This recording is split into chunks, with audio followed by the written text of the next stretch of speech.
പേരാമ്പ്ര അനു കൊലപാതക കേസിൽ പ്രതി മുജീബ് റഹ്മാന്റെ ഭാര്യയും അറസ്റ്റിൽ. തെളിവ് നശിപ്പിക്കൽ കുറ്റം ചുമത്തിയാണ് റവീനയെ അറസ്റ്റ് ചെയ്തത്. അനുവിന്റെ സ്വർണം വിറ്റ പണം കൈവശം വെച്ചതും ചെലവഴിച്ചതും റവീനയാണെന്നാണ് കണ്ടെത്തിയിരിക്കുന്നത്. 1,43,000 രൂപയും കണ്ടെടുത്തു. സിനോജ് തോമസ് വിശദാംശങ്ങളുമായി. സിനോജ്, എന്താണ് സംഭവിക്കുന്നത്? പോലീസ് എന്ത് വിശദീകരണമാണ് നൽകുന്നത്?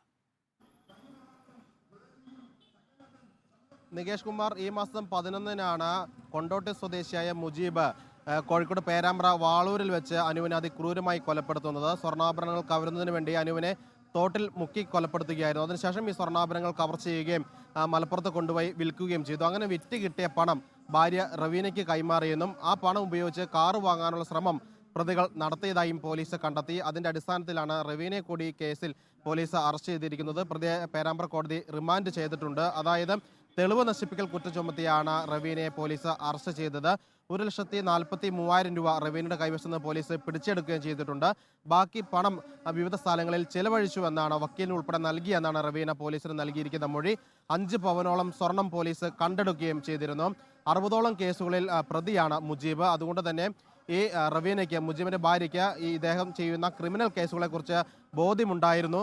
ഇങ്ങനെ സ്വർണം കൊലപാതകം നടത്തി കൊണ്ടുവന്ന സ്വർണ്ണമാണെന്നും അത് വിറ്റിട്ടാണ് കാശ് കിട്ടിയതെന്നും റവീനയ്ക്ക് അറിയാമായിരുന്നുവെന്നാണ് പോലീസ് പറയുന്നത്. കാരണം ഈ കോടതിക്ക് വേണ്ട വക്കീലിന് ഉൾപ്പെടെ ഉള്ള ചെലവുകൾ വഹിച്ചിരുന്ന റവീനയാണ്. മറ്റ് കേസുകൾ ഉൾപ്പെടെ ജാമ്യം ഉൾപ്പെടെ എടുത്തിരുന്നത് റവീനയാണെന്നും പോലീസ് പറയുന്നു. അതുകൊണ്ടാണ് ഈ അനു കൊലപാതക കേസിലും റവീനയെ പ്രതി ചേർത്ത് തെളിവ് നശിപ്പിക്കുന്ന കുറ്റം ചുമത്തി കേസെടുക്കുകയും ഈ പണം കണ്ടെടുക്കുകയും ചെയ്തിരിക്കുന്നത്. പോലീസ് അന്വേഷണവുമായി മുന്നോട്ട് നീങ്ങുകയാണ്. നികേഷ് കുമാർ.